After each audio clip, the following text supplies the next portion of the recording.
being yourself and really just being the quarterback for this team. And I don't have to do anything more, and I think our team is plenty good enough to go out and compete and give ourselves opportunities to win. But I think the guys understand where we're at. I think they also understand that the season's not over. It's far from it, and I think right now we just need to understand that we're getting started, and we got to go do our job and do it to the best of our ability and start getting this thing on a roll. Don't call it a comeback. He's been here for years. If you're working for the weekend, you made it. Happy Friday. Appreciate you being with us here on First Take. To my left, Skip Bayless. Stephen A. joins us from Philly. Gentlemen, good morning. What's up, LL Kurum? How are you doing? What's going on, Skip? I'm good. What's going on, man? I cannot compete today with that outfit. It's over. No moss. I give up. You got me today. I'm just going along for the ride here. I'll just be your punching bag the rest of the day. I like it. You like the fact that I rock no tie today? Yep. I thought I'd do it. I thought I'd do it as a tribute to Skip it. Bayless. Yeah. All right. I just tried to do it. I just tried to do a little You something. can take that look anywhere on a Friday, Stephen A. And speaking of which, we have a fun show planned for you as we head into another big fight weekend. This time, it's Canelo versus Cotto, Puerto Rico versus Mexico. Woo. The guys will make their picks later. Looking forward to that. But first, Tony Romo will make his return from a broken collarbone Sunday against the Dolphins. The Cowboys lost all 7 games while Romo was out. And according to Elias, no team has ever made the postseason after being 2-7 or worse through 9 games. Skip. Yes. Will Romo sink or swim in Miami? Stephen A. Smith, he will swim in Miami. He will swim back to shore. He will save this team from going under after 7 straight losses without Tony Romo. But I will say, before I give you all the whys of my argument, that if I am wrong, I will sit right here on Monday and I will say, I was dead wrong about the 2015 Dallas Cowboys. They are over, dead, and gone. That's what I will say on Monday if they lose. But they are not going to lose. Their season starts now. I love, and we just saw some clips of Tony Romo, love how bold he was all week this week. Love how he embraced the pressure of saving this season when a lot of franchise quarterbacks would say, now, wait a second, don't put it all on my shoulders after you guys lost 7 in a row. I love it how he tweeted out the clip from the movie Major League in which he sent the message to his teammates, there's only one thing left to do, win the whole thing. Maybe not win the Super Bowl, not yet, we're not quite there, but at least win a division that's begging to be won by the Giants and the Eagles and the Redskins. I love this team's chances right now because I really like the way, and Tony Romo said he liked the way this team played in 6 out of its 7 losses. It put itself in position to win those 6 games. It couldn't close the deal, as talented as it is, as well as it did play in spurts. It just needed one more big play from its quarterback. Just stay off the Whedon and Castle back to outhouse. It needed Tony Romo. And I will be the first to admit, Stephen A., this will not be easy because the Dolphins are coming off a big win at the Eagles. Ndamukong Suh, I don't know if you've noticed lately, is a terror on a tear over his last 5 games. He's got 4 sacks, 20 tackles, 8 disrupted dropbacks.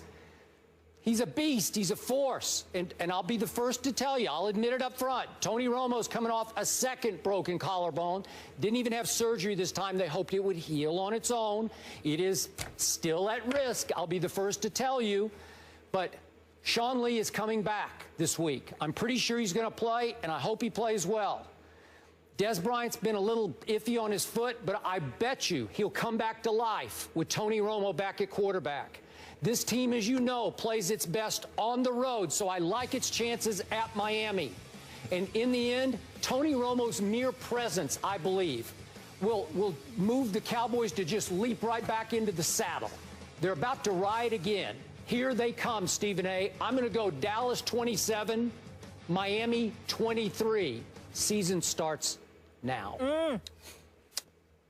You know what, Skip Bayless, I appreciate the astute analysis. Thank you. It sounded objective. It sounded objective. It sounded devoid of the pom-pom cheerleading status that you customarily throw out there about your Cowboys. I'll give you credit for giving us the allure of objectivity there, but I'm not falling for it one bit. I understand that your heart is into this. You got to go this route. You got to ride Tony Romo, and you do have some plausible points to make. Miami is the 21st ranked defense. They're 20th against the pass. They're the second to last, 31st against the rush, which means that it should be a big day for Mr. Darren McFadden himself. I get all of that, Skip Bayless, but a funny thing happened on the way to this studio thinking about doing this show with you. A funny thing has happened as I sat up there and I saw the quotes from Tony Romo. A funny thing happened, Skip Bayless. A funny thing happened when I sat up there and I thought about something here. I said, you know, as much as this game seems tailor-made for the Dallas Cowboys to win,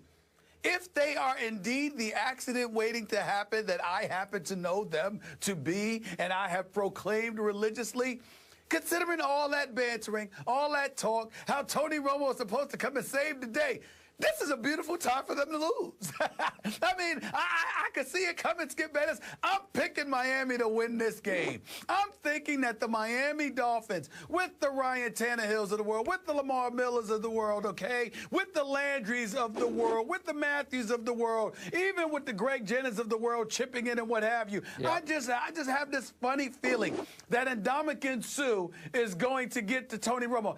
Will he knock him out of the game or something? No. But will he rattle him a little bit to the point where he's just not himself, hasn't fully recovered? Will he give us indications and reasons to believe that Tony Romo just may have come back a bit too prematurely, even though he's supposed to be right on schedule because this is right around the time he was predicted to come back anyway? I think all of those things are possible. So from a football perspective, in terms of your astuteness in breaking it down, you're absolutely right. Considering Miami's paltry run defense, combined with the fact they're not that great against the pass and they're not that great defensively overall, okay, I look at it from that perspective, and their inability to really make but so much noise offensively from time to time this year, inconsistent to say the least, I would sit there and say the Dallas Cowboys have every reason to believe they should win this game.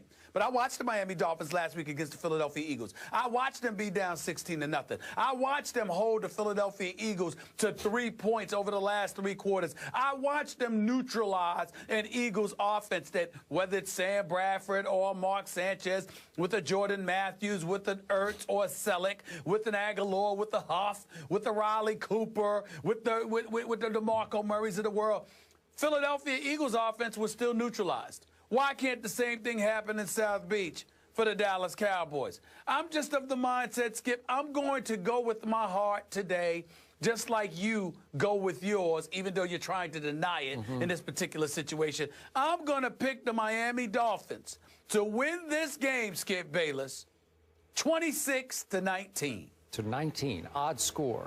Yes. But I do love odd score. Here's what I love about your pick. What I feared the most when I woke up this morning is that you would try to trump my pick, to jinx my pick, by picking my pick. I thought about it. I did. I know you did. I thought about it. And so now I'm good because really if you did. had picked Dallas, I'd be dead. I'd say, that's it, I'm done. That's the way you could have jinxed me. You had your chance. You cannot take it back. You are on record that now Miami will beat Dallas, and I will love watching you eat those words on Monday at this hour on this show. Thank you. I think it's important to keep in mind, Skip, that 6 of the last 7 weeks I picked Dallas to lose those games. Okay, and they lost. So I was actually right on the money, to be quite honest with you. So no Romo, no count. I understand. You can just throw them all out. They didn't count to you. You picked them to win a few of those games. I did. You know, and they should just let you down. And if they had Johnny Manziel, they might have won 5 of them. But that's a whole nother issue. Oh, goodness. It's okay. It's okay. I can live with it because thankfully your Giants and those Eagles and even those Redskins participated, played right along with the demise of my Dallas Cowboys to the fact that they also suffered their demises, and they all have 5 losses, and I'm still good. I'm 2 games back in the loss column. Season starts now. No problem. Got it. Okay. Cool as a cucumber. Yep. The Cowboys have won their last 6 games that Romo did start, including weeks 1 and 2. But Skip, Fins up, baby. Oh, you got him too? No, I'm just rooting for him as a Giants fan. Yeah, I got it.